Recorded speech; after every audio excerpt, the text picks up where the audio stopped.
is up, everybody? Welcome to another episode of Limited Resources. This episode number 552. My name is Marshall. I'm one of your Limited Resources, and joining me on the line, all the way from Denver, Colorado, it's Luis Scott-Vargas. Luis, how you hanging in there, bud? How are things? Things are going all right. You know, it's been hot enough that we had to drag our parasol over the plants we bought that we're trying to grow because it was so hot it was killing them. What's a parasol? Like an umbrella. Like really? Yeah, like the umbrella we had outside. I thought plants wanted sunlight. You had to shield them from it? I had to shield them from it, yeah. I've got the Trinidad scorpions and jalapenos and serranos. Like I have a lot of things, Carolina Reapers. Like I have all these spicy peppers that I would really like to be able to turn into some kind of sauce. But they were at risk of getting burned Too out. hot for them, yeah. Wow. Okay. Well, I'm glad you saved them. Yeah, it's beautiful here as well. Feels a little constricted because there's not so much you can do, but still, I've been making time to go outside and go for walks and stuff, and at least attempt to be outside a little bit, which I think helps. This time around, Luis, we're doing our M21 draft walkthrough. That's right. This is where we're actually going to be going over a couple of drafts live with you here on the air. We tried these out, a few sets back now and realized, we actually can make this work for audio. We have to be very descriptive of the picks that we're taking, what else is in the pack and what we've picked so far. But we asked our listeners and listeners said, no, I can keep up with it. This is good. There's also a video. We actually record this as well. And so for the YouTube version, we put up every show on YouTube. You'll actually be able to follow along directly. So if you'd like to catch up there, you can just see the picks in front of you. If you happen to be by a computer or have it on your phone. So that's what we're doing on the show this week. Before we get into it, let's talk about our sponsor, ChannelFireball.com. Something kind of exciting happened this week, Luis. Yeah. So myself and Andrew Beckstrom just launched a reboot of a podcast that you may have heard of before, Constructed Resources. So we had our first episode come out on Tuesday, and we're going to be doing that weekly. So you can look for that weekly. We're going to aim to mostly have it up on Tuesday, but it might be, somewhere between Monday and Wednesday, with Tuesday being the most common date, where BK and I talk about Constructed. We talk about Standard. We talk about other formats as well. We go over our picks for the week. And also we're going to be doing a lot of focusing on fundamentals and level up shows because, part of the reason that I wanted it to be Constructed Resources is to kind of carry on the ethos that we've got here on Limited Resources. So of course I do have to thank you for letting us use the name. I didn't just spring that one on you. No, I think it's cool. Yeah, and I think it's going to be sweet, and I'm really looking forward to it. So you can find that on ChannelFireball.com, and it's at this point propagating through the different podcast apps. I know we're up on Spotify already, but it takes a little time to get onto all the platforms. But you should be able to find that in all the platforms that you would expect to find any podcast, including Limited Resources. Yeah, and just for people that had listened to Constructed Resources back when it was going, this is a different RSS feed, so it won't just pick up automatically. If you were subscribed to that one, you're going to want to go find the new feed for the reboot. So just keep that in mind that it won't just start showing up for you there. So that's awesome, and looking forward to you guys creating a lot of great content. And where does the nonsense quotient? I don't know where but you guys seem like a really good pair for a show like this, being good friends and BK really keeping up on all of the stuff so well, like he does, seems really good. Yeah, no, I think BK definitely knows his stuff, and I'm honored to call him an acquaintance. Wow. You can also support this show, Limited Resources, via the Patreon. And this is kind of the lifeblood of the show as far as that stuff goes. Patreon.com/limited resources. I've mentioned it before, but you get a free thank you card in the mail, or you get a thank you card in the mail, and some cool bonuses, including if you want to watch us record the show live. If you're a patron, you get access to that right before we go live. I put up a post on there. It'll notify you, and you can come hang out. There's even a little chat room. As I mentioned before, We don't actively engage with the chat while the show's going because we want to make sure that we're being respectful and everything to our broader audience. But we are in there before and after the show. And I know Luis is reading it the whole dang time anyway. But yeah, so you get to watch the show as it's being recorded, including watching Luis and I fumble around before we get on and talk about whatever nonsense we want to, and then maybe a little question and answer or something after each show. That's something that every patron gets just for being a patron of the show, as well as different benefits for the tier that you're at. So patreon.com/limited resources for that. We've got a question from one of our patrons here as well as we do our Patreon question of the week. The question is, I've heard from multiple sources that because of the nature of the hand smoother in Best of One, this is of course on Arena, the normal number of lands played should be 16. Do you both agree with this assessment? I've tried both this and the normal 17 lands for long periods of time and can't honestly say I know for sure which one is better than the other. Thanks for everything, James. Good question, James. I really like the way that James framed the second part of the question there, Luis, which is saying, I've tried both, but I mean, we're talking kind of anecdotal, small sample size. Like, how do I actually know what's going on with this? What is your take on this? Do you have an opinion on how many lands you should play? And by the way, before you answer, can you explain what James is referring to with the hand smoother in Best of One in case people don't know? Yeah. So my understanding is before you get your opening hand, Arena draws you 2 opening hands and chooses the one with the mana ratio closest to the mana ratio in your deck. So, for example, let's say you were 50% lands, 20 lands, and they had 2 hands and one had 3 lands and one had 5 lands. I think the 3-land hand is, well, I guess the 3-land hand would be a little closer because you're supposed to have 3.5 lands. So that'd be only 0.5 away, and the 5-land hand is 1.5 away. So you'd get the 3-land hand. That does lead me to think you should play 1 fewer land, because part of the reason we play 17 or 18 lands, it's actually above the proportion of lands we really want to draw in a game. But the punishment for not having your first 3 or 4 is really big. So that's why we end up playing slightly over.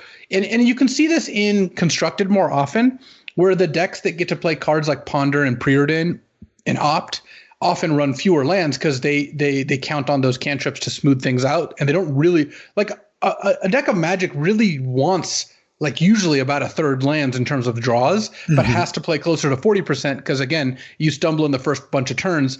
It's just disproportionate punishment, whereas drawing lands later isn't as bad. So, yes, I would play 16 lands, and I agree you won't be able to tell the difference by just looking. But the fact that you're more likely to start with a solid 3-land hand because of the hand smoother means you can scrimp a little bit. Yeah. And, like Luis described, I mean, we're already kind of looking for excuses to get down to 16 lands when possible. I don't think it's worth it generally, but I've been playing quite a bit of Best of One. I mentioned it on the show before. I don't even know why, but I just decided I wanted to make Mythic for this set, which I did, by the way. And I don't even do anything with that. But anyway, that leads to a lot of Best of One play. And I'll tell you, anecdotally speaking, you almost never mulligan. I almost never mulligan anyway. But, yeah. But I mean, seriously, it is like, I don't know. Just off the top of my head, I would say it's 1 out of every 15 games or something I mulligan. I mean, it is very uncommon to mulligan because you just basically always have 3 lands. Sometimes it's 2, but usually 3 lands in your opener. And then the question is it like 5-drop, 5-drop, 5-drop, 5-drop? Okay, fine. I have to mulligan it. But if you're building your decks, properly, then that will happen very, very infrequently. So yeah, don't be afraid to go down to 16. I vacillate between 16 and 17, depending on the build, what kind of, mana requirements my deck has as far as colors go, that kind of thing. But I'm not afraid to go to 16 at all, for Best of One. So good question, James. Thanks for bringing it up. And, as I mentioned, we're going to just jump in here and we're going to do a couple of drafts for you. So, we love to do crack-a-packs on the show. This is something that Ryan and I came up with way back when we first started the podcast as a way to kind of put you in our seat, right?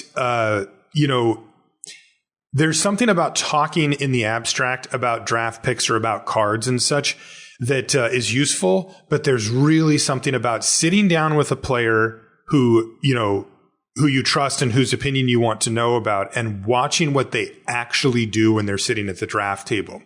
And then we get to take that a step further by also telling you about what we're doing while we do it. And all of these things add up to something, this is the reason why draft videos are so popular in many ways, and why people love watching the draft part of the draft videos particularly. And also the way I think it ties in well to the podcast, why this isn't just, I don't know, us making a draft video. We both make draft videos, right? Is that it's kind of like how Q&As can prompt someone to really be able to expound on some good lessons, because we don't know all the questions that we need to answer necessarily. And opening a pack of M21 or having 3 cards and looking at a 4th will prompt us to talk about more general things. So the idea here isn't just that you watch and see what we do in this draft, is that we use this as a sounding off board to find more things to talk about that are relevant for this format that are kind of hard to necessarily piece together when you're looking at a show notes document and thinking like, what should we talk about that's important? It's a lot easier when the cards are in front of you and you're like, oh yeah, Vodalian Arcanist has actually been performing, especially if you get such and such. So right. And then the other thing that we get to do is contextualize, right? Right. Like how often do we tell somebody, well, this card's better than this one and I would take it, pack one, pick one. But it's really hard to say, well, hypothetically speaking, if your deck already had 3 copies of this and 2 copies of this, but you didn't have your first copy of this, then I would take that other card. It's like, well, that starts to get lost in the fray pretty quickly. But when we do this, you're right in there with us. So you get to see. Yeah. So why don't we jump in? Sounds good. I am sharing my screen here, so hopefully everything works out as far as that goes. Yeah, I can certainly see. Can you? Yeah. On Skype, you mean? But I just want to make sure, that the recording gets it. Okay. So we're going to do a premiere draft, and then we'll do a traditional draft as well, so that we can kind of really take a little bit of time here to walk you through a bunch. And both of these are human drafts, so it won't, we're not doing any bot drafts here. Both of these are effectively the same during the draft portion, though some people might have slightly different pick orders, best of 1 versus best of 3. Right. And, one of the things to keep in mind here is that does mean that these picks are timed. So we're going to be kind of moving briskly through. Like we can't just stop on some interesting spot and talk for 3 minutes. We're going to have a minute or less for most of these picks. Yeah. Okay, so let's jump in. I really found my groove with the format, by the way, Luis. I was kind of, I was really up and down where I would like get 7 wins with the deck, and then I would go like two drafts in a row where I'd barely get to like 2 or 3 wins or whatever. And now I feel like I really hit kind of a good groove with it. Oh, sweet. Arena crashed. Right as our draft started, so that's nice. So we might have to make like a super quick pick. Classic. I will say though, Arena makes it a lot easier to draft from home. When you're drafting with other people, it's a lot harder for the draft table to crash. That is true. Yeah, this is the Mac version as well. And overall, it's been stable in the sense of like once it gets going, it doesn't crash in the middle of games, at least for me.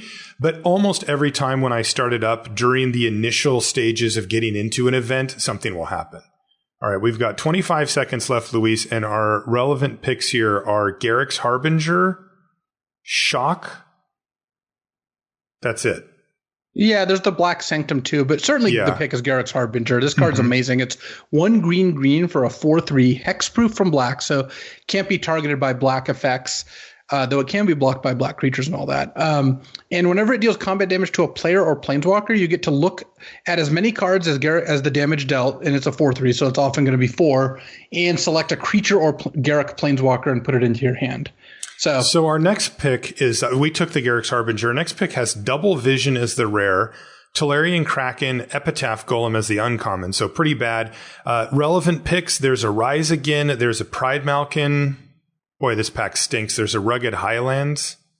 Yeah, it's funny. Early in the format, I would have probably been like, well, maybe I should take Rise Again or, or maybe Tolarian Kraken, something a little more powerful. Now I think it's an easy Pride Malkin. Yeah, Pride Malkin's been good. 3 mana, 2/1, puts a ++1 counter on a creature. Could be itself if you want to. And creatures with ++1 counters have trample. So it's great with Garrick's Harbinger because it gives it trample.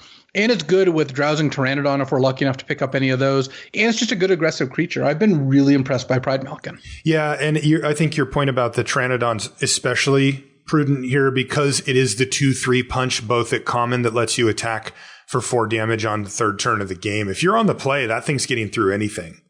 Yeah, it's great. Ooh, next pick has Shacklegeist, which I have not been super impressed by, but there's Volcanic Geyser. There's also Leafkin Avenger, a card I like a lot. The rest of the relevant picks are Feet of Resistance, Roaming Ghostlight. You know what? I think I might just take Feet of Resistance here.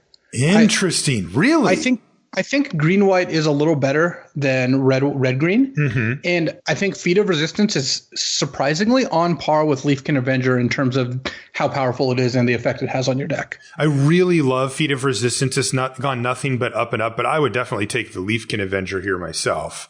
I'm fine with either pick. Mm-hmm. We already have Garrick's Harbinger, which is a sweet 4-powered creature, and we could cruise right into that whole 4-powered thing. Yeah, I think that Leafkin Avenger is more interesting of a pick because it's an uncommon and because we have a 3-cost 4-power creature. Mm-hmm.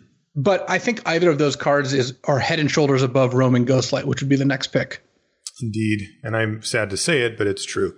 All right, next pack has Bad Deal, Chandra's Pyreling, and Invigorating Surge as the uncommons. The commons that are available, there's a Swift Response, a Turret Ogre, an Opt, and a Finishing Blow, as well as a Rugged Highlands.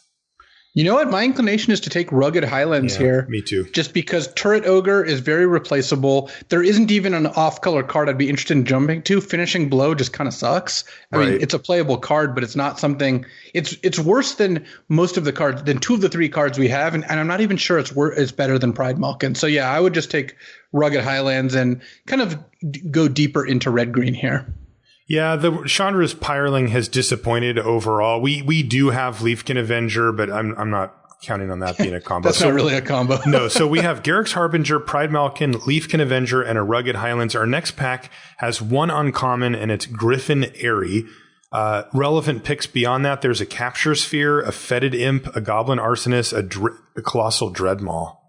There's also a Gale Swooper, and had we gone with the Feet of Resistance pick, I think we would be taking Gale Swooper here. Agreed, yeah.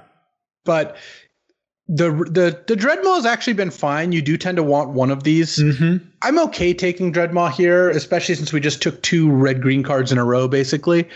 It might not be. Do you want to veer to white here? Like, I don't think we're giving up much to take a flyer on a white card if you want. I might just take the Gale Swooper just because it's a much higher payoff if it works, and I think Dreadmaw is pretty replaceable. Yeah, I think so too. Like, I don't want to commit that early. You know, we've got to draft the hard way here. All right, next pack is Fungal Rebirth is the only uncommon.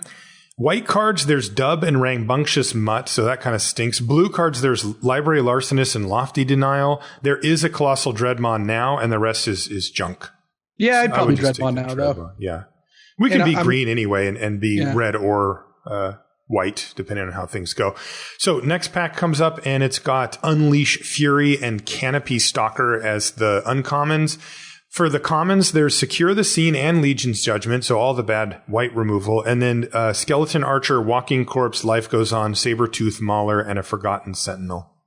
I might just Legion's Judgment here. It's the only card I think is better than just mediocre. You could take Canopy Stalker. I would just take the Stalker. I mean, we're green, right? Yeah. It's pretty mediocre though. Yeah, it's just okay, but Legion's Judgment's like bad. Yeah. I'm going to take Canopy Stalker. Yeah, that's fine. We do have the Harbinger, the Stalker. Whoa. We are in the right colors because we just got past a pack with a Thrashing Brontodon. Whoa. Getting an 8th pick Thrashing Brontodon. This is the 3-mana 3/4 that sacks to kill an artifact or enchantment. I mean, this card's awesome. Though, of note, Anointed Chorister is here too, and I think that card is also great. Yeah, very good Certainly card. not advocating taking it over Brontodon here. That would be crazy because we know we're green and Brontodon's better. Mm-hmm. But Chorister 8th pick indicates to me that white aggro might be open because that's a very, very important card. Also noteworthy, Silver Smoked Ghoul is in the pack, which is a card I've really liked a lot. Feels like not a great spot for us. Ooh, 9th pick Pride Malkin. Yeah, so the options here are Pride Malkin versus Gnarled Sage and like Traitorous Greed, the Threaten, but I would just take the Pride Malkin. First of all, Pride Malkin is just a leaner, cheaper card. It works well with the Harbinger. And we really haven't decided between red, white, or any other color. Like if we open Sublime Epiphany in pack 2, I think we're just going to take it. Any bomb we would switch on to, and that's one of the strengths of taking all these green cards. So I like taking Pride Malkin here. Yeah, this is the position I like to be in the best coming out of the first pack, which is we know one of our colors, and then we have a flyer on Gale Swooper in white. Or in red, we have Leafkin Avenger and a Rugged Highlands. Our next pick, this is pick 10, by the way, has Sabertooth Mauler, Bone Pit Brute, and then kind of a bunch of junk. I might just take the short sword. Oh, really?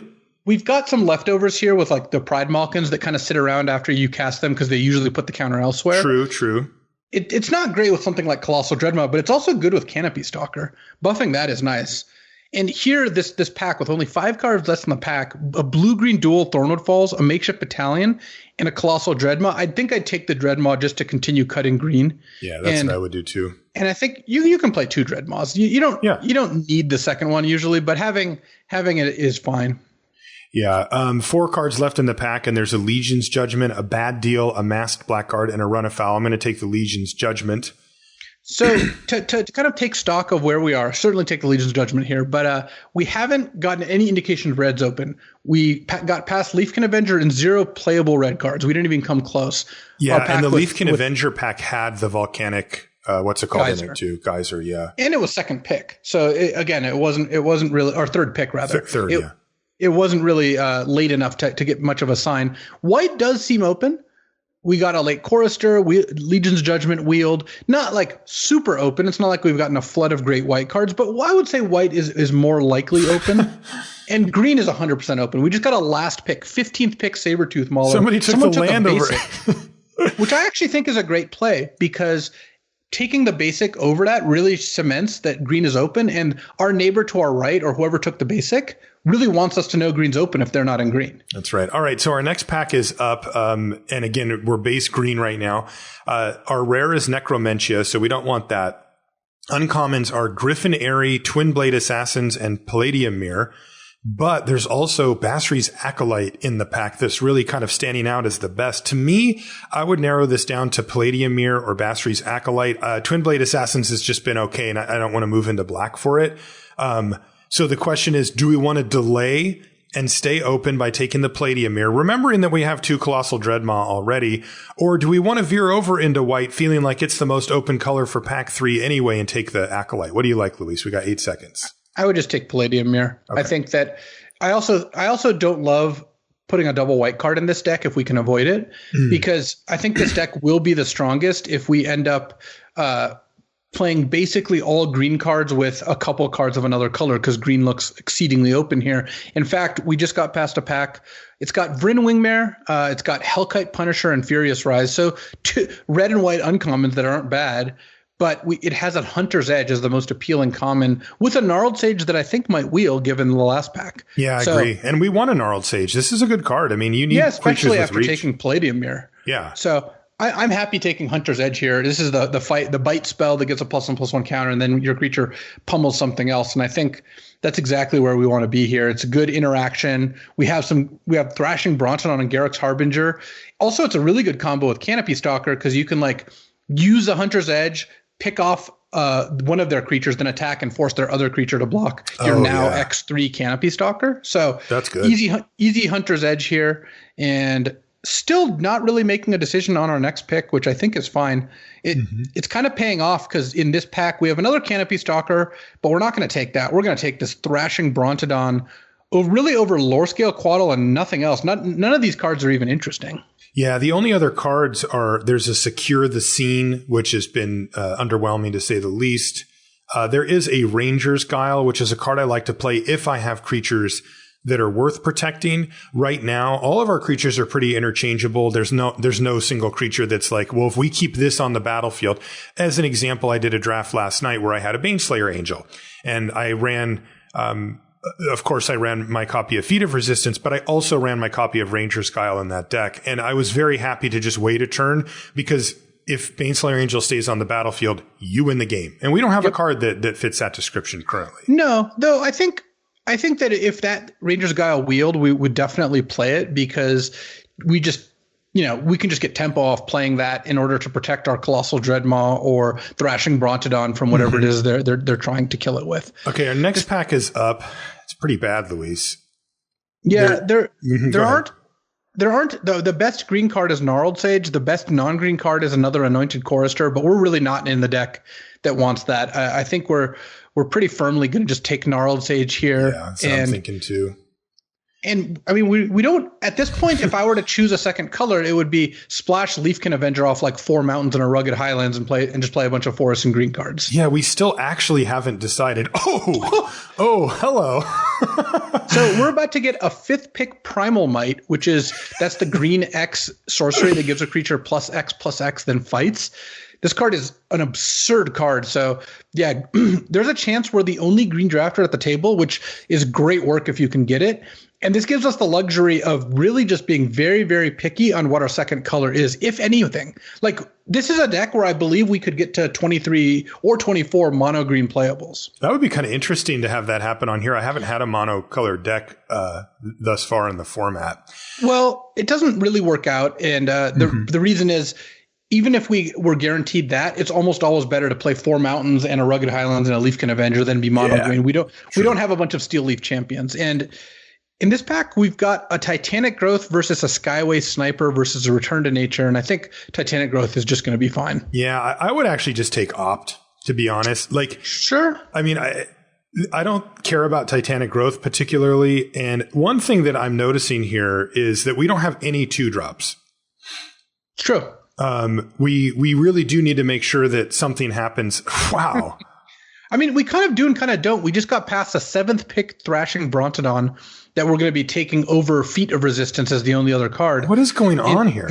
You know, not having a 2-drop is really made up for the fact that your 3-drop is going to just dominate the board. Because part of the reason you need a 2-drop is when they go 2-drop and then you go nothing, then they attack and play a 3-drop, then you play a 3-drop. If they kill it, you're in a ton of trouble. But a turn 3 Thrashing Brontodon is basically unkillable. There's not very much that can interact with it. So I think it's just fine. And here, this doesn't solve our problem of 2-drops, but we got past a pack that has Cultivate, Titanic Growth, and Garruk's Gorehorn. Cultivate makes it even less likely we're going to be mono green because the costs of splashing a couple cards is just going to be really low. Yeah. So I'm going to take the Cultivate here, and we are still effectively mono green. Now, the pack that we opened just came back. It actually still has the Twin Blade Assassins in it here. Yeah, I would not be opposed to taking Twin Blade Assassins as a hedge. Garruk's Gorehorn, the 5-mana 7/3, is just not a playable really in most decks. No. So what I'm looking for if you're in this kind of position is what kind of interaction can I splash? Because right now we've got Hunter's Edge, Primal Might, and to a lesser degree Canopy Stalker as creature interaction with not a whole lot else. Interesting. So then the pack the kind of stacked pack just came back. It does have another Gnarled Sage in it. The Furious Rise that was in there did come back though. And we are pretty well set up to take advantage of Furious Rise with a lot of 4-powered creatures. I wonder if we should just take that. Yeah, I would just take Furious Rise. First of all, I think we're going to have access to as many Gnarled Sages as we want. Mm-hmm. So Furious Rise is much less replaceable. And second, I think that if we do end up splashing red, Furious Rise is just a more powerful effect. Do we want a second Canopy Stalker or a first Ranger's Guile for our next pick? I would take the Ranger's Guile. I believe that having one Ranger's Guile is more important. I just don't see Canopy Stalker as being something I particularly want in my deck. Yeah, it's going to be fine. We're going to play the one we have because it is good with Hunter's Edge and Primal Might.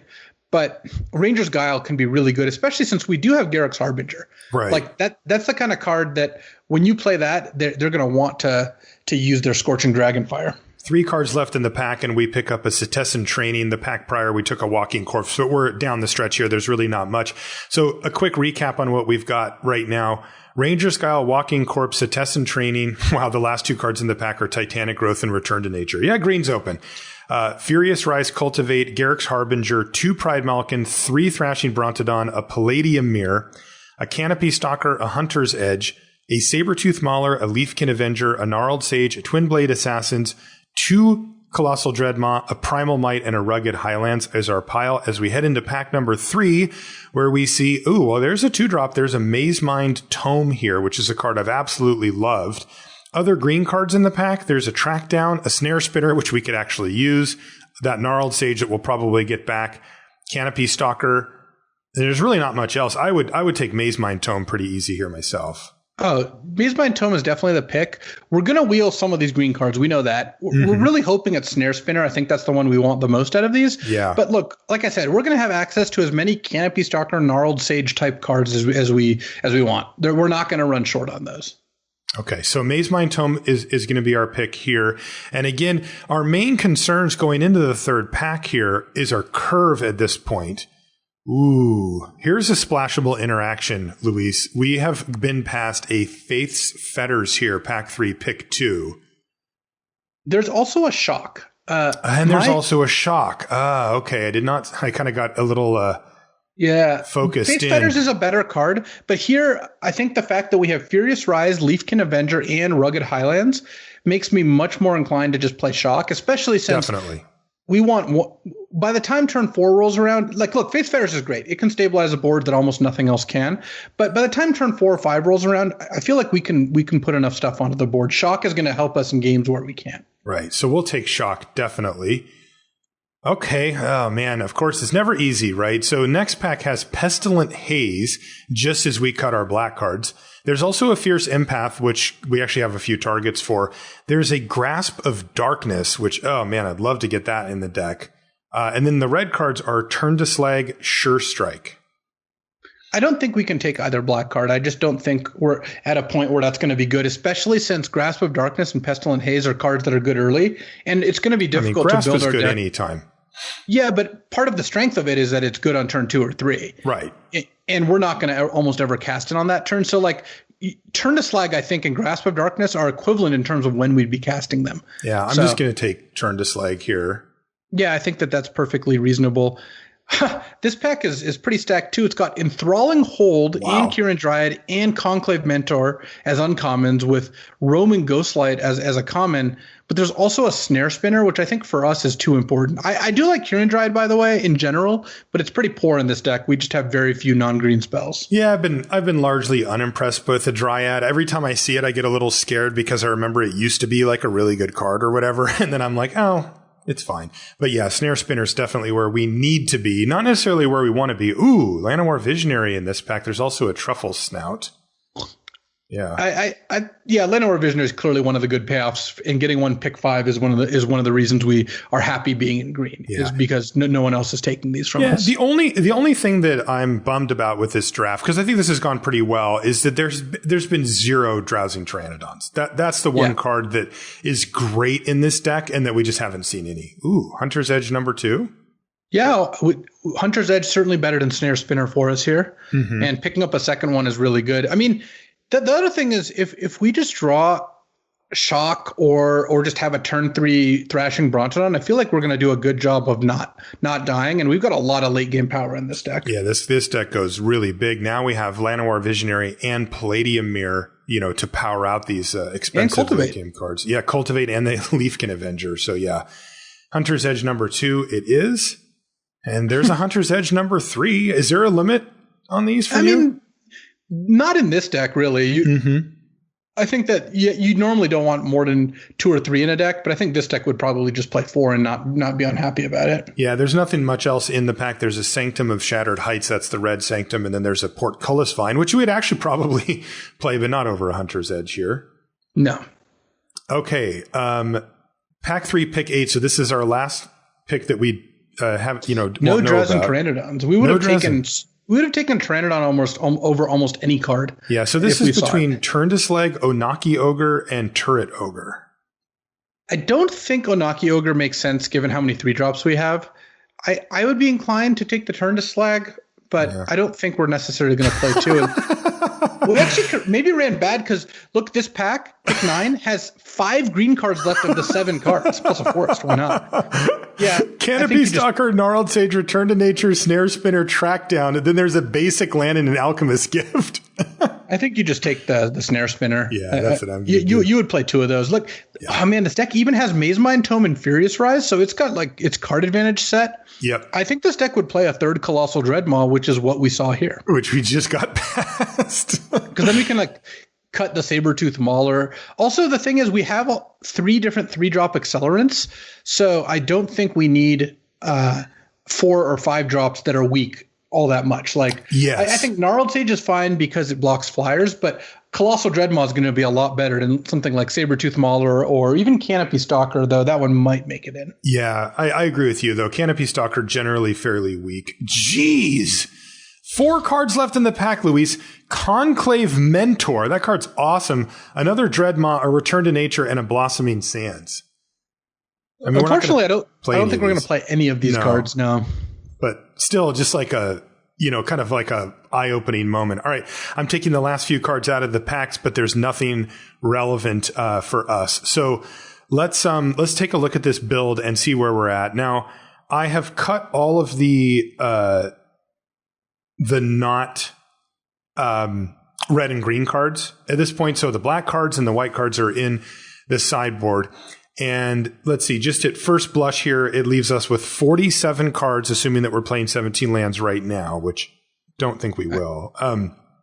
But let's see, is there anything obvious that I just didn't cut? I think I would cut Titanic Growth.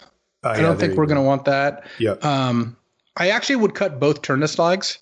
And the reason is we've got 3 Hunter's Edges and a Primal Might. So I just don't think that we need Turnislag very much. Mm-hmm. Plus, we have plenty of interaction. Plus a couple reach creatures. Can I cut Ranger's Guile?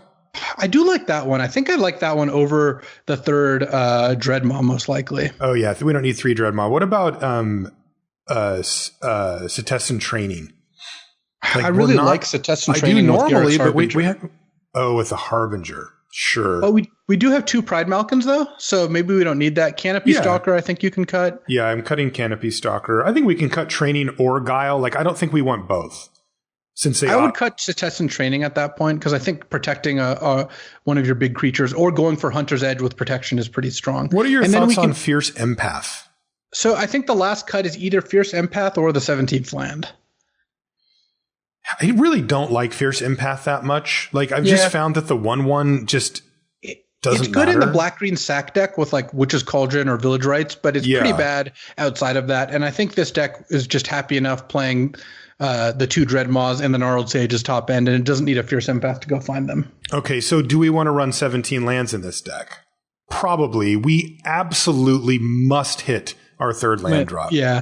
I think 17 lands is going to be fine here. Again, we have Mazemind Tome and Furious Rise as repeated card draw mechanisms. And we also have Leafkin Avenger as a mana sink. And just our cards are pretty powerful. Plus, Palladium Mirror and Cultivate are both kind of 2-for-1s in that sense. And Llanowar Visionary definitely is. Okay. I think for a mana base, I would be looking at probably like 5 mountains and then 11 forests and a rugged highlands. Okay, let me get that put in there, and then we'll read off for everybody following along via audio only. I do think that this deck effectively only needs like 3 mountains, but the reason I would play 5 is, first of all, it doesn't need more than 12 green sources. It doesn't actually have insane green requirements, and we have Shock in our deck, so I would like have some outs to playing a Shock in the first couple turns. Yeah, I agree. But we only have 3 red cards. We have 3 red cards, 2 artifacts, and 18 green cards or something like that. Actually, 19 if you count Leafkin Avenger. Yeah, crazy. How many creatures did we end up getting here? 14? Yeah, I wouldn't mind seeing one more creature, given the fact that we have the triple Hunter's Edge. If you want another creature, I think you could potentially cut Ranger's Guile for a Canopy Stalker, because Canopy Stalker plus Hunter's Edge is a pretty strong combo. I think I would do that. Yeah, that makes sense. Okay. Because getting up to 15 creatures seems good here with the triple. Like, since we're leaning so hard on the Hunter's Edges by cutting the, what's it called? The Turn-to-Slags. Okay, so here's our final submitted list here. At the 1-drop slot, we have Shock. At 2, we have Snare Spinner, but we have 2 of them. And then a Mazemind Tome, that's the rare that draws or scries and gains you life. At the 3-drop slot, we have Furious Rise, Cultivate, Llanowar Visionary, 2 Pride Malkin, a Garruk's Harbinger, 3 Thrashing Brontodon somehow, and a Palladium Mirror. At the 4-drop slot, we have Canopy Stalker, 3 copies of Hunter's Edge, and a Leafkin Avenger. Then we have a Gnarled Sage at 5 and 2 Colossal Dreadmaw at 6, as well as Primal Might at the X spot. And then for our lands, we have 11 forests, 5 mountains, and a rugged highlands. So this draft wasn't the hardest in the sense that we started green. We dabbled in red and white as there weren't good green options, but then it just became abundantly clear that green was just mega open and we should just stick to green. And we never found a reason to really move off that, though. Right. We did pick up 3 good red cards that kind of helped our theme. Some of the key decision points in the draft were looking at when you could get more interaction and looking at, what if you wanted to be more aggressive or bigger. We never really saw the cards to really, it would have been more interesting if we got some Drowsing Pteranodons, because that could have maybe pushed us into a more aggressive short sword style of deck.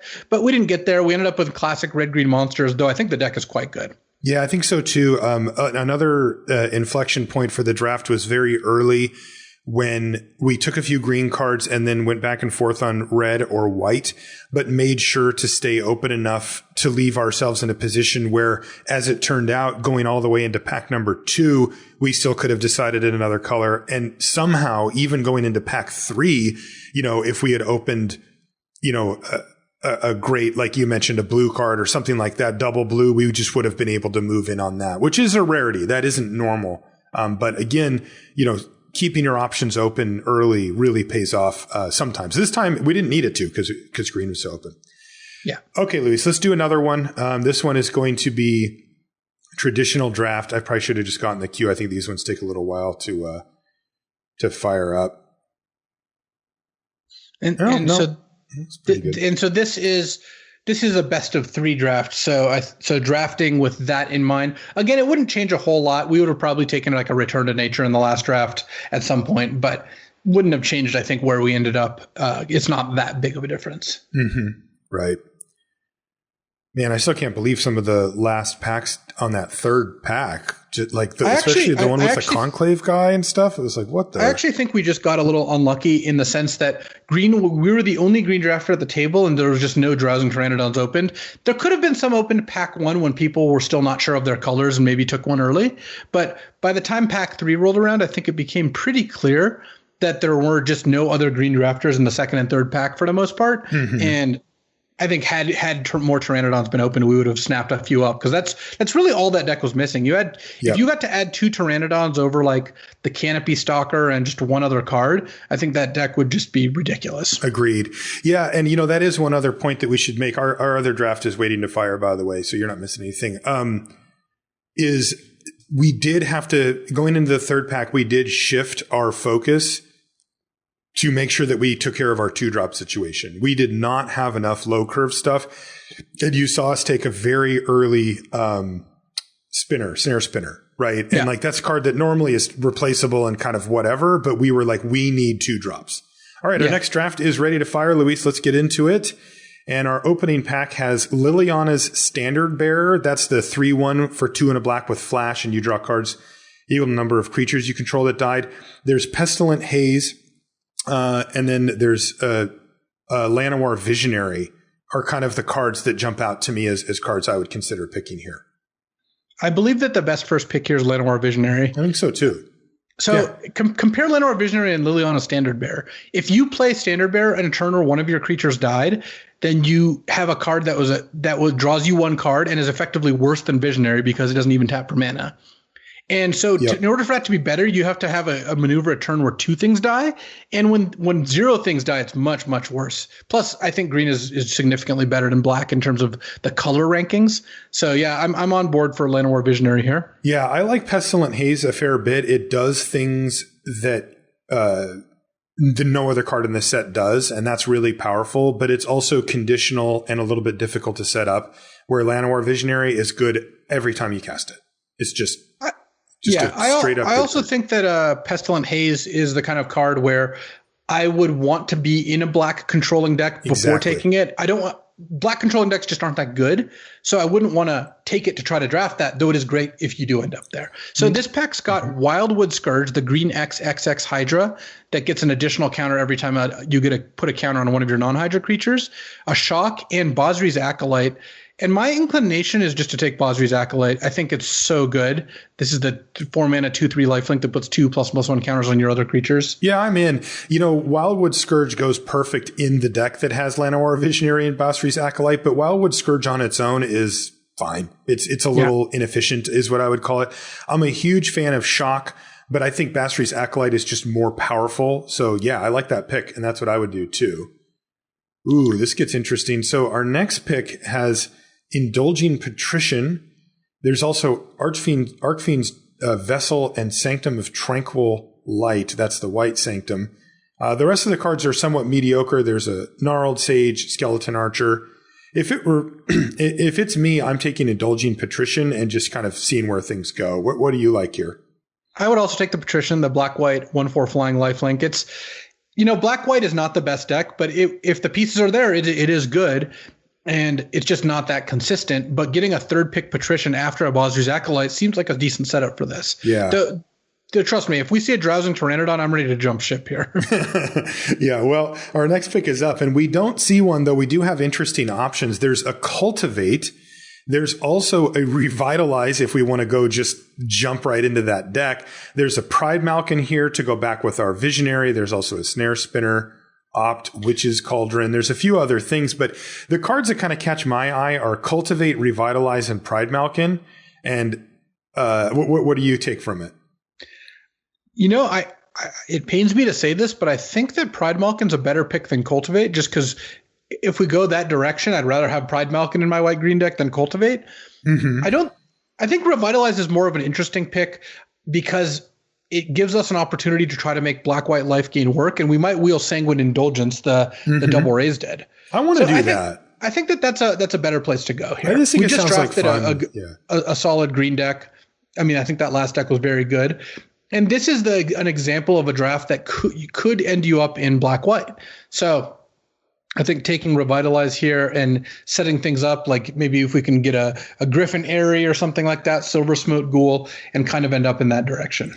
Yeah, that has been the thing that I've noticed the most about the life gain deck is that it is the black-white life gain deck is that it's very difficult to get the payoffs. You have to get payoffs, and they're uncommon. The good stuff's at uncommon.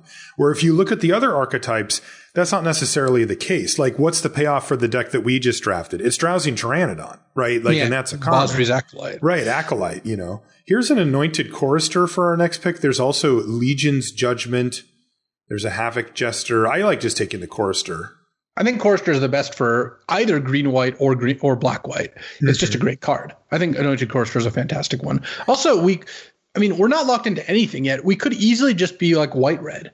Yes. It just depends on what we get. Currently we have one green card, one white-black card, one white card about to be two, and then Revitalize, which is a white card, but is really more of a black-white card because it's not a card I would expect to put in like a green-white deck. Yeah, but it's super noteworthy here what you just said, because we could easily, we could just be green-white. Oh, look at this. There is a lot of green and white in this pack. There's a Fungal Rebirth, a Concordia Pegasus, a Feat of Resistance. There's also Snare Spinner and Legion's Judgment. The black card's not good. Gloom Sower and Alchemist's Gift. So we can take Feat of Resistance here pretty cleanly and sort of start to veer into a direction that we were in the first pack, where we're solidifying ourselves in white. And we don't know. We might be white-black life gain. We might be white-green +1/+1 counters. Or, who knows? Something else could happen.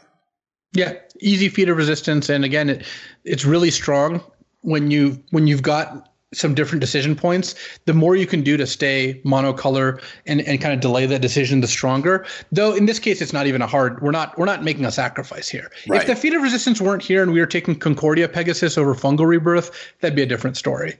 So here we got three good white creatures: Vryn Wingmare, Celestial Enforcer, which is actually just fine, and Gale Swooper, with Gale Swooper being, I think, the clear pick. Me too. Yeah, Gale Swooper's way outperformed Vryn Wingmare, which ranges from mildly annoying to pretty significant underperformer. When somebody snipes it with a Skeleton Archer or whatever, you're just like, what am I doing? It's an okay card, but Gale Swooper actually affects the game in a meaningful way. The turn you cast it and then leave something behind that they have to deal with. So definitely Gale Swooper. And again, this puts us down that same line. Our picks right now are Anointed Chorister, Feat of Resistance, Revitalize, Llanowar Visionary, Indulging Patrician, Basri's Acolyte, and Gale Swooper. And our next pick, all right, finally things slowing down a little bit. There's a Niambi Esteemed Speaker, which is whatever. There's a Defiant Strike, a Legion's Judgment, and a Gnarled Sage in our colors, and then the rest of the cards are kind of janky. I guess you like Short Sword more than I do, so maybe you're looking at that. I actually kind of am looking at Short Sword. I think it's good with Chorister, good with Gale Swooper, and good with Baju's Acolyte, as well as being solid with Indulgent Patrician. I would just take the Legion's Judgment, but I think I would just take Short Sword here, but okay. You can go either way. My reasoning is the first Legion Judgment is okay, and this is best of 3, and then it also keeps cutting white, but whatever. I took the Short Sword. I'm totally willing to. My experience is you get as many Short Swords and Legion's Judgments as you want. That is definitely true. Next pack is pretty bad. There's a Dub, a Meteorite, a Wishcoin Crab, a Blood Glutton, a Sure Strike, a Turn to Slag, and a Bloodfell Caves. I would just take Blood Glutton. Do you want to take Dub? Don't make me take a Dub. No. I would take Blood Glutton. You don't have a strong reason to be green, because even though we've gotten past some green cards, they actually haven't been the aggressive ones. We haven't seen. We could easily be downstream of a green drafter who's taking the aggressive green cards, and here we've got an interesting pick of Valorous Steed versus Blossoming Sands, and my inclination is to take Blossoming Sands because I feel the Steed is very replaceable. Yeah. So I think that just keeping more outs for green white is going to be better. Next pick has Rambunctious Mutt, Frantic Inventory, Walking Corpse, Forgotten Sentinel, and a Forest. So we're just going to take the Mutt here to keep cutting white. This is only 5 cards left in the pack, so we've kind of reached the janky section. So let's do a quick, I'll update you on what our last 4 picks are if anything interesting happens. But right now, what's your thought process going into pack 2? We're in white. We know that. So we have, so first of all, really good sign for the black-white deck. Witch's Cauldron and Sanguine Indulgence both wield. Also a Staunch Shieldmate, which is a solid card, but yeah. I think I would just take the Sanguine Indulgence here. We have a lot of high-quality creatures, and we have we right now have 3 different lifelinkers, so plus a Revitalize. So casting Sanguine Indulgence does not seem out of the question. Okay, so what about going into pack 2? We pick up a Liliana's Steward here. Going into pack 2, I think we're just white with 1 green card, but green hasn't particularly been open. We saw a couple packs with green cards. We first picked it, yeah. Yeah. Oh, look, there's a Legion's Judgment with 2 cards left. So we're going to make sure we get those too. We've gotten past some black cards for the life gain deck. So I think black might not be open, but the life gain deck is, which is good enough.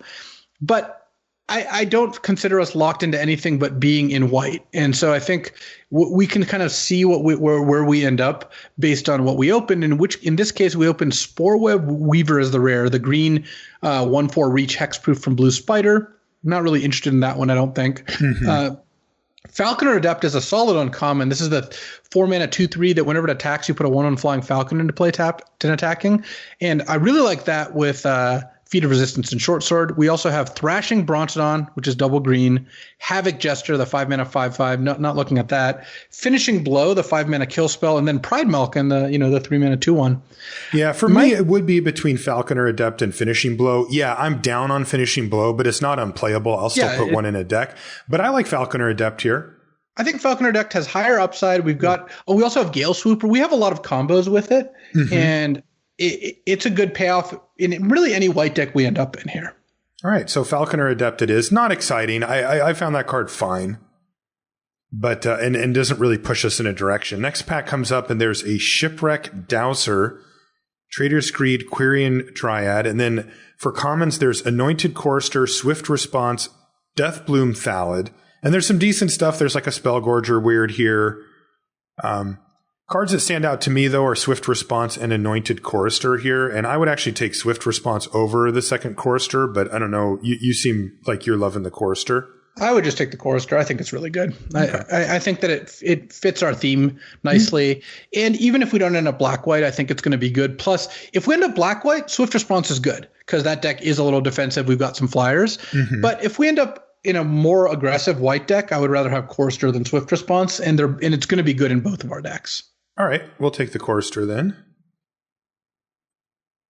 So that's our second one of those. Ooh, bingo, baby. We hit a Griffin Airy in our next pick. There's a Sanctum of All at rare. That's the Wooburg rare. Tempered Veteran. There's a Revitalize that we could wheel and a Secure the Scene here, as well as a Hunter's Edge and another Blood Glutton. But yeah, Griffin Airy. This is the type of card that we needed. Yeah, so this is the 2-mana enchantment that says, beginning of your end step, if you gain 3 or more life this turn, make a 2/2 Flying Griffin. So that's where our Choristers go into. You just attack, pump it, trade off for their 3 or 4 drop, get a 2/2 out of it. if you cast Revitalize. So this is the inflection point. At this point, I believe we are committed to black-white life gain. I think we don't have a reason not to be in there, and we got past a late Griffin area. We wield a Blood Glutton and a Sanguine Indulgence. I think that the cards have come together for black-white life gain to be the deck we're supposed to draft in this seed. Which, it's interesting because, like you said, that this isn't one of the premier archetypes in the format, but it is actually quite a good deck when it comes together. It's just hard to get it to come together because you need to get past, Griffin area. And this pack here is a lot easier given the sequencing, because here we've got Wildwood Scourge, Defiant Strike, and Fetid Imp. And I think we would have had a harder time deciding between Imp and Scourge. But because we just took the Griffin area, I think it's an easy Fetid Imp. We're going to be in white-black. Defensive creatures like Fetid Imp are totally fine in that deck. Yeah, agreed. And I've actually liked Fetid Imp at the 2-drop slot. There are some decks that really hate to see it. Green-white is just like, oh man, I have to spend 4 mana to get rid of this stupid thing. So we'll take the Fetid Imp here. Next pack comes up, and it's got Light of Promise, which looks like it would be a great payoff for the life gain deck. And it is. I mean, it makes it huge or whatever, but I have not ever really liked to see it. I just found that I get 2 for 1 way too much with it. There's a Swift Response, a Makeshift Battalion, a Gale Swooper, and a Witch's Cauldron, as well as another Fetid Imp. Yeah, it seems like we're in the right colors at least. Certainly. And now that we know we're in black-white, here's where I like the Swift Response more than the Gale Swooper or Makeshift Battalion. Mm-hmm. And then we're going to wheel one of these like serviceable cards probably. Yeah. There's not going to be a lot left. But also of note, there's a Radiant Fountain here that we're avoiding. Yeah, I think Radiant Fountain's really bad because all the payoffs, both our Indulging Patrician and our Griffin area, actually as well as our Sanguine Indulgence, all key off 3 life. Yeah. So Radiant Fountain does not do much for you. And a Silver Smoke Ghoul. That's another great payoff. 3 mana, 3/1. And at the beginning of your end step, if you gain 3 or more, pops back into play tapped. And you can also sack it to draw a card. So despite the fact that there's another Anointed Chorister here, I think Silver Smoke Ghoul is easily the payoff. Plus, Choristers do get worse in multiples. Like, I'm happy playing 2, and I would even play 3. But you don't really want to draw multiples at the same time because you can't pump all of them. Right. And we mentioned that the payoffs were the important part for this deck. And we have one of each of the uncommons now. So this is fantastic. Like, I'm really happy to get that. Oh, now this is really interesting, Luis. So our next pack has Feat of Resistance, which kind of jumps off the page as a really great card for a deck like this. But there's also Malefic Scythe here, which could be really good with what we've got going on. Yeah, so the Scythe, the 2 mana equipment, 1 to equip, and +1/+1. But then every time the creature who's wearing it dies, it gets an additional +1/+1. I think I'd take the Scythe here. We've got a lot of creatures. We've got a lot of lifelinkers. We already have one Swift feat. We already have a Feat of Response. I think Scythe is a really good payoff for what we're doing. And now here we get to pick up like a late Valorous Steed, which I think works nicely with the Malefic Scythe. There's also a Walking Corpse, but I don't think this is a deck that really wants Walking Corpse. We don't actually have any 2-drop creatures outside of the Imp, but I agree the Walking Corpse is kind of going a little too low. So let's just take this. Yeah, I don't know. That's close, I guess. Yeah, I think we can get one if we want it, I guess. The other thing is we do have double Chorister and Liliana Steward all at once, and I actually like Liliana Steward in this deck right now. 1 mana, 1/2 sacks to make them discard, but it's good on the Scythe, and it does trade for a card. Do you think that the Scythe effectively replaces Short Sword in our deck? Yeah, I wouldn't want to play both. Okay. We pick up another Rambunctious Mutt in this next pack. It's not really anything. Again, here's a pack with no black or white cards. I would take the Radiant Fountain, but I would not intend on playing it. Wow. And here we did wheel Blood Glutton, which is actually another reason maybe not to take that the Valorous Steed, because the Blood Glutton's much better. Like, of our 5-drops, I think we're just playing the 2 Blood Gluttons. Yeah. Now, do you have any interest in Secure the Scene here? Because that is another card, and I do. Okay, because I do play one of those. Like, the fact that it can nab, non-creatures can actually be relevant. It's not bad, but we do already have a Swift Response. We also have a lot of life gain, so I'm not as worried about flyers in this particular sense. With 3 cards left, we got a Makeshift Battalion. Not really the deck for it, but there it is. Oh, there's a Staunch Shield Mate. Yeah, Yeah. There's that dub. It's the last card in the pack. I do think that both of our drafts here, we have successfully identified and been in the open color, and we didn't even start white. We did first pick a green card in this pack or in this draft, but white has definitely been very, very open here. And here we have the choice between Containment Priest, Rin Wingmare or a second Feat of Resistance. I would just take Feat of Resistance. Yeah, I would just take the Feat here. I think it's good. Like, especially because like Indulging Patrician gets so insane with when you have a Feat of Resistance available, because it just makes it impossible to really kill ever. I mean, the thing gets to 5 toughness after that. Of course, if you can get one more counter on it, then it's really great. What we really want here is Grasp of Darkness. That's the one card we're really feeling the lack of. Here we have the decision between Temple of Silence, and Revitalize, and a third Feat of Resistance. Feat of Resistance does go down in value once you have a couple. Yeah, I would take Revitalize or Temple, but this is really, really close because we definitely want another copy of Revitalize at this point. Like, it brings back the Silver Smoke Ghoul, makes us a 2/2, and or gets us the drain from Indulging Patrician, just for spending 2 mana. But Temple of Silence is like really strong in this deck. I mean, it's just... Yeah, I would just take Temple of Silence here and hope that the Alpine Watchdog, Feat of Resistance, and Celestial Enforcer all block for the Revitalize. Yeah, which I think actually they have a pretty good chance of doing that. Ooh. We got past another Indulging Patrician. I swear people are watching this live, so if you're listening to this and think we've rigged it somehow, we have not. I mean, we're going to end up black-white with double Patrician, Griffin Ares, Silver Smoke Ghoul as payoffs, and then a bunch of lifelinkers, and potentially 2 Revitalizes. This is going to be great. Yeah, there's also another Feat of Resistance in this pack somehow, but yeah. No, I don't think we worry too much. We might wheel that Secure the Scene if you really want one. And here we go. Our third Feat of Resistance. This time I actually would take it, though, because Feat of Resistance, I think, now that we have the second Indulging Patrician, I'm really on board with drawing Feats of Resistance. Okay. Now, there is a Runed Halo in this pack as well. White enchantment. As it enters the battlefield, choose a card name. You have protection from the chosen card name. Card's okay, right? Like, Runed Halo does things. Yeah, it's okay. It's a good defensive card, but I think Feat of Resistance is going to be better here. Okay, we'll take Feat of Resistance number 3. Yikes! This next pack, not quite as good. There's a Fetid Imp and a Duress. Those are the only cards. This is pack 3, pick 5, by the way, in our colors. And there's a Pursued Whale in here. Yeah, not for us, but I think we'll just take Fetid Imp. But with Malefic Scythe and a bunch of feats, I don't really mind. This is a nice pickup here. There's a Swift Response. There's also a Sanguine Indulgence, but you don't really need 2 of those. And Swift Response is perfect in this deck. I was lamenting that we didn't have any Grasp of Darkness. Honestly, Swift Response is very close to Grasp in this deck because our threats largely have flying. We have a lot of flying threats, and I think that Swift Response is just going to do exactly what we need it to do. Yeah, definitely, because it looks like we're not going to end up getting what's it called? Oh, wow, here's a Revitalize. Now, this is a little interesting, though, Luis. Tempered Veteran is a card that almost only goes in the green-white deck, but we have 3 what's it called?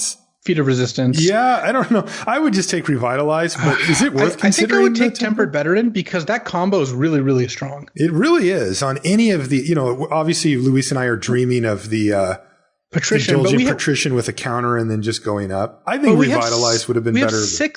We have 6 Lifelinkers in our deck, and that makes me pretty happy. By the way, trying to combo off here. Yeah, our next pick is Daybreak Charger, which I think we might actually want to try to fit into the deck because it combos with Patrician.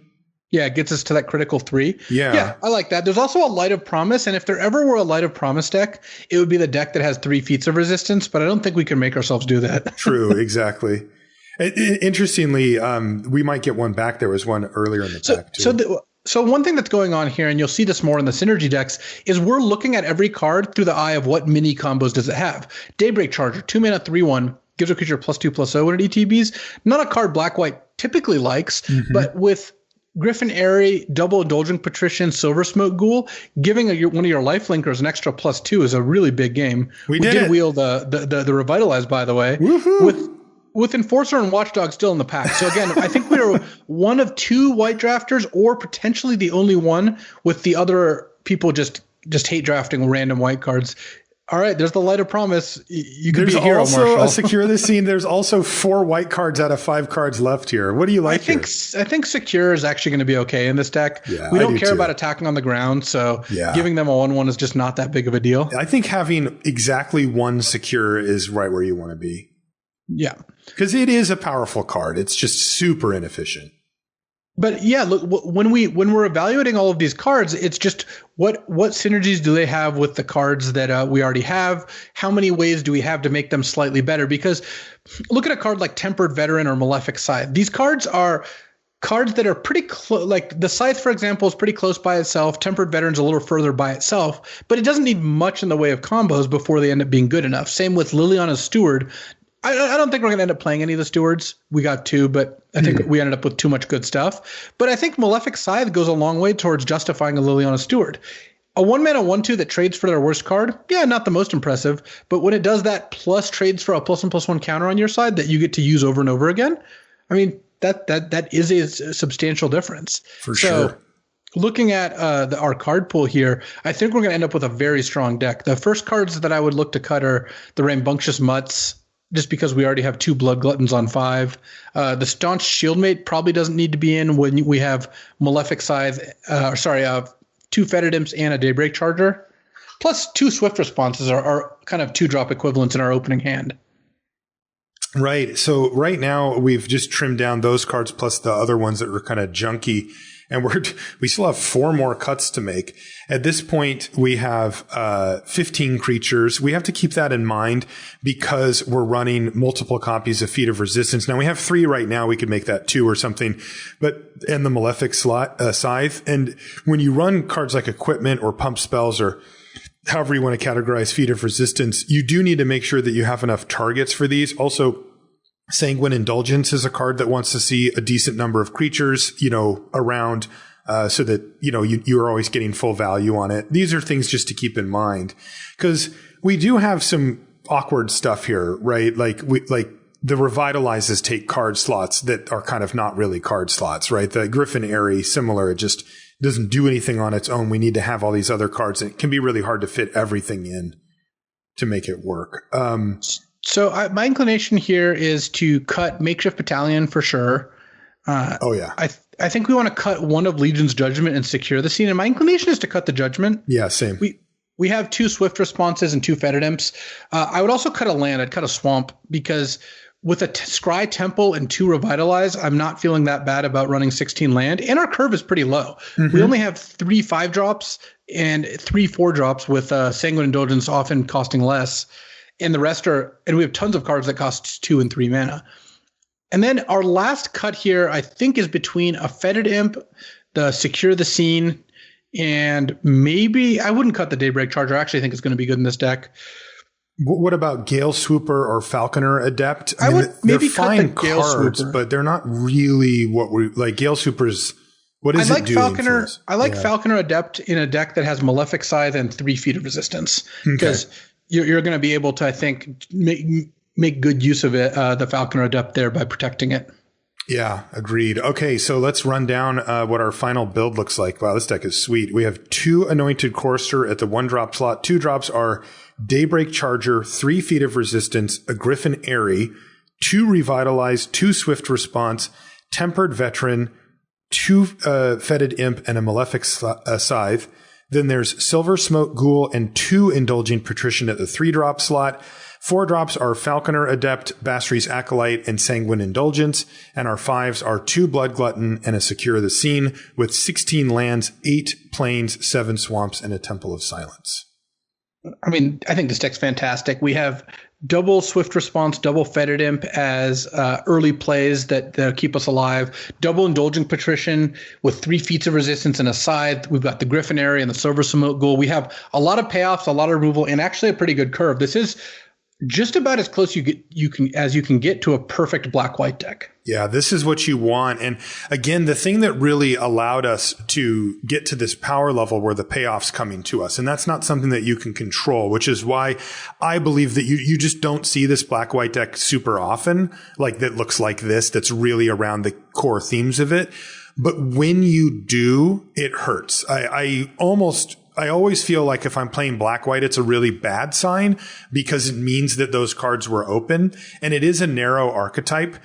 In many ways, some of the, like Griffin Airy, for example, is a card that no other deck even wants to touch, right? And same thing with cards like Revitalize. So when you do hit those payoffs, you can get the stuff, like they all come to you, right? If you commit to it, they can all come to you. The question becomes, were they opened in your pool? And oftentimes there weren't enough of them, or you have one, like you have an Indulging Patrician and then a bunch of random stuff that says gain life on it, but it doesn't really end up being a real deck.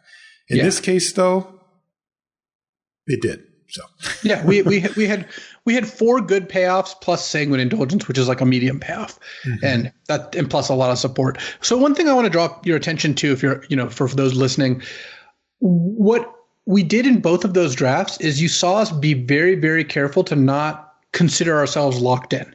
The first deck, the deck that ended up mono green splash red, I don't think we were confident that deck would, or what the second color of that deck was, until basically the mid-pack 3. Mid-pack 3, right. And it would have been really easy after taking that Leafkin on Avenger on pick 3 to be like, yeah, we're red-green monsters. We actually did end up kind of in that direction, but we kept our eye open. We even took a white card very soon thereafter and thought, hey, maybe we could be green-white. And, even with the black-white life gain deck, it wasn't again until I think mid-pack 2 where we really said, hey, we're going to be black-white life gain. And it's really important to not mentally lock yourself in where you have 4 white cards, 1 green card, and you're like, yeah, I'm green-white. And it's like, you're not green-white. You've identified that white is open. Great. That's where you should be. You don't know what your second color is. Don't think that you're supposed to take Pride Malkin over Scorching Dragonfire because you already had a Llanowar Visionary and a bunch of white cards. You just need to make sure that you keep yourself open, because sometimes you can get really paid off. Another way you can get really paid off in a situation where in both drafts we identified the open color. Green, we started there. White, we moved in very quickly, right? Green and white were just exceedingly open. Green in the first draft, white in the second. You know what? If red wasn't open at all in the second draft, had we opened a great red card, we could still just take it and then take the Scorching Dragonfire we might get past. And then the fact that the person to our right cut off red, who cares? We reap the rewards in pack 2. Yeah. In pack 3, we're not going to get any red cards, but we know why it's open enough that we can end up in a deck that's 75% white, 25% red, and has the pick of the litter of all the red pack 2. It's not a cooperative game. I'm totally happy screwing over the person to my right if I think it's going to be better for me. Yes, your decks end up better when you're not in the same colors as the people near you, but that doesn't mean you have to do that. And being open plus being willing to take advantage of opportunities is really important for draft. Yeah. And, to piggyback off of what you're saying about the staying open part, one thing that you'll note about the way that we drafted these decks today and the way I try to draft all my decks is that we weren't just, so let's say you take a couple of green and white cards early and then you just sort of have your mind locked in. So that's like level 0. Level 1, what Luis is talking about, or the next level up is where, you get to the point where you're like, well, I'm not necessarily locked in, but you may think you need something to knock you off of that pedestal, right? You go, oh, wow, I got a 4th pick, Grasp of Darkness. I'm moving in on black, right? You receive some big signal in your mind. While that is true, that's not what happened here. You'll note that Luis and I were very fluid about the way that we were taking these picks. And it was cards that were fine, right? Like commons that would lead you down a potentially different path and that made sense to pick because we weren't giving up that much to stay in the deck that we had sort of started walking down already. Oftentimes when you're drafting, it's not these huge bombs or premium double colored whatever that come to you, removal spells or something that shove you in, where you go, that's a strong signal, I'm going to move in. It's more of a veering and flowing with the picks until things start to become more clear. The way I like to talk about this is data points, right? You almost never want to put too much emphasis on any one data point. There's exceptions as always, but generally speaking, even if you get a 4th pick, Grasp of Darkness, it doesn't necessarily mean that black is going to be wide open for the rest of the draft. It's a good sign. It's a signal that you may want to take advantage of and take it and say, I'm going to see where black goes. But I've seen too many people take a pick like that and be like, black's open, I'm taking it. That's it. And they just move in. And by the end of the draft, they have 6 black cards. And they're going, what happened here? And it turns out that the packs are pretty random and weird stuff happens all the time where, you know, I'm sure everybody's been in the seat where you opened up a pack and there was like a sweet blue rare, a really good blue uncommon, and a really good blue common. And you take the blue, rare and you pass the pack. And then your opponent who took some white card takes a good white card and just passes both of the blue cards. And the next person goes, well, I'm going to take this blue uncommon. This thing's great. And now it's fourth pick and it gets to you and there's like a premium blue common in the pack and you're like, blue's wide open. And when in reality, 2 of the 3 people to your right are in blue. This happens occasionally. This is why you don't want to plant your flag so hard on any one data point. You know, the next pack comes, there's another blue card. Okay, I'm building up a little story here and now I can actually move in. So introduce some subtlety into those decisions earlier in your draft, and you'll start to see things go better and better for you as you go. Yeah, it's kind of like expected value, where like every time something getting past a pack, it kind of descends, where the expected value of every pack gets lower as the packs go on. When I see a card that's above that expected value, I think that could be a sign. Mm-hmm. When I see that 2 times, it's a stronger sign. Once you get past 3 late blue cards in pack 1, you can be pretty confident blue's open. You know, we had, when we were drafting green and we wheeled a pack, we took a green card out of a pack with 3 and both other ones wheeled. That doesn't mean there's no one else drafting green, but it's a pretty strong indicator that might be the case.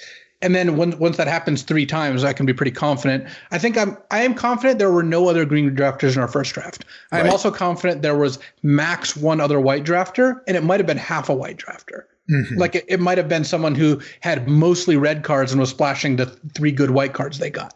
And you know, the more data points you get, you're, like you said, you're supposed to build up this story, and you won't be able to find the truth of the story. I guess if you're drafting in person, you can ask the people to your right what colors they are, and that's actually useful to do, by the way. If you're during the draft. Yes, during the draft. No, after a draft, if you draft, like an F&M or something like that, or at a store, which again, be responsible. Currently, probably not a great time to be doing that. But if you do, it's good to think, okay, what do I think the people next to me are drafting, and then find out, and then to be like, oh, okay, interesting. So you were drafting white. Why did I get all these white cards? Oh, you were drafting white black, so you were taking swift responses over makeshift battalions. And I was getting these makeshift battalions and thinking, yeah, white's open, and Gale Swoopers when their white black control deck didn't really want those cards. So drafting is all about putting together this narrative and trying to find out which facts fit it. And then when you get facts that oppose it, balance those, then eventually come out with the most plausible story, knowing you're not really going to get the full picture, but you just have to make the best decisions you can given the information you have gotten. That's right. And that's really what it's all about. And that's what we try to help you out with here, because you're never going to get the full clear picture. So it's all about interpreting information and signals and signs and things like that, and making the highest EV decision that you can at each point. And then those accumulate to become good drafts over the course of time. That's going to do it for this one. Hopefully, again, these are helpful for you. And if you do want to watch us draft them, you can go to the YouTube channel, the Limited Resources YouTube channel, and you can watch it as well, just if it's easier for you or if you want to watch it back again or whatever. If you want to find us on social media, I'm Marshall_LR and Luis is LSV. You can find everything related to the show, including a link to the YouTube channel, etc., on lrcast.com. Also, the show is brought to you by ChannelFireball. Make sure you check out Constructed Resources for those of you who are into the 60-card decks and want to keep up on the tournament scene and have a similar vibe to what we have here, where the goal is to get you the information you need to succeed at these things and to keep improving and learning more and enjoying, the format of your choice. Luis and Andrew Beckstrom are doing Constructed Resources. So it's been rebooted, and the first episode exists, and you can bug Luis on Twitter to get the feeds in order here so that you can find the show wherever it goes. Can they find it on ChannelFireball no matter what, Luis? It's always going to be on ChannelFireball, and like I mentioned earlier, we are on a couple of the more popular podcasting platforms, and I expect to be on all of them within the week or so, just based on how long it takes. So we should be on, iTunes and the Apple Store. We should be on. We already are on Spotify. We're going to be on Stitcher, iHeartRadio, basically all the platforms. So you can always search on ChannelFireball for the time being, or look. I tweeted out the link a little while ago. There you go. With that's going to do it for this episode of the show. Thank you so much for hanging out. Stay safe, and we'll see you next week. So it was actually funny talking to BK. He gave us a little level up on constructed resources, and I remember having the same thing happen to me. I think this happens to a lot of people, and this is where I did everything under my power to not play the best deck. And I kept not winning, and I kept playing these decks and having middling results. Mm-hmm. And I'll give you some good examples too, until I finally switched. And guess what? Once I switched, I started winning a bunch. Mm-hmm. The first time was with fairies. This was where actually the first time was with teaching. Sorry, they're very close together. But I remember playing. Trying my best to not play the stock version of the Mystical Teachings deck back in Time Spiral. The Mystical Teachings is a card that's 3 and a blue instant. Search your library for an instant or creature with flash, and then it has flashback of 5 and a black. And this card was a common. It didn't seem like maybe it was the most impactful, but it actually spawned really powerful control decks back in the day when things were slow enough that doing something like Mystical Teachings or Mystical Teachings was legit. Mm-hmm. And I remember trying to play all these offbeat decks and really just getting crushed. And then I switched over to teachings, and it was like, why haven't I been doing this the whole time? This doesn't make any sense. I ended up winning a Grand Prix actually with the teachings deck, with Grand Prix San Francisco, which was in downtown San Jose, oddly enough. Mm. And then not but a year later, Fairies comes out in Lorwyn block, and I spent the first half of the time it was legal, including playing things like Locks on Warhammer green-white hammer time in a pro tour. Me and Paul both did that. Gian, not with we were literally the dudes who they want to beat your flying deck, so they show up with a deck full of hurricanes and protection from black creatures, and the Fairies deck just laughs all the way to the bank with their cryptic commands and mistbind clicks. It was such a bad idea. They got to play Thoughtseize, Bitter Blossom, mistbind click. I was putting over Soul of Dusk. Got to look that one up if you haven't heard of it. I know. I remember that guy. Cloud Thresher, and we're using Search for Tomorrow, so I can cast them a turn early. It did not go well for us, and you know what? When I switched to Fairies, I top-aided a Grand Prix very shortly thereafter. It's like, wow, maybe I should have been playing the good deck. Mm. And then the last example was even many years later than that, in 2013, 2014 around, when Birthing Pod was the best deck in Modern. And this is before it actually ended up getting banned. And I remember playing Valakut in the Pro Tour, getting crushed because it was good against Birthing Pod. And it was, but it was bad against everything else. And I remember finally switching to Birthing Pod and top-aiding back-to-back GPs with it. And it's just what? Why wasn't I playing the good decks? And now I just play Team of Reclamation or whatever the good deck is. And my point is that, look, if what you want to get out of playing Magic is to play your decks, to play offbeat decks, do it. Have fun. I'm not one to stand against you. Even at competitive tournaments, I know plenty of people who they're not interested in playing, Fairies at the Pro Tour. They're interested in playing their Grixis Reanimator deck at the Pro Tour. And if that's how they want to spend their time and their effort, and totally fine. But there's a lot of people who think that them choosing rogue decks is what's giving them an edge and what will give them a higher chance to win. And they're intimidated to play the best deck because what if you play the mirror against someone better than you? All the pros are playing Fairies. What if I play against Paulo playing Fairies? And the answer is, if you play against Paulo playing Fairies, he's probably going to beat you with whatever deck you choose. He's very, very good. That's not a reason not to play the best deck. You should play the best deck, and you're going to get practice, because when you do play against the people who are good, you also get to see what they do in the mirror, and you can learn from that. Mm-hmm. So my best advice is, you don't always have to play the best deck. Any of the top decks is usually fine. But don't shoot yourself in the foot because you think you're not good enough, or don't shoot yourself in the foot because you think going rogue gives you the best chance of winning. If your goal at the end of the day is to pick up the trophy, then you're better off served by playing Team of Reclamation, playing Bant, playing one of these really good decks, and not trying to, make Arclight Phoenix work again because you think it's got a sweet bit of tech. So it can be these can be hard to swallow pills, but You know what? I found myself a lot happier, and I play goofy decks plenty of times. I get the opportunities to do that. When it comes to a tournament I really care about, you will more often see me piloting whatever Public Enemy #1 is.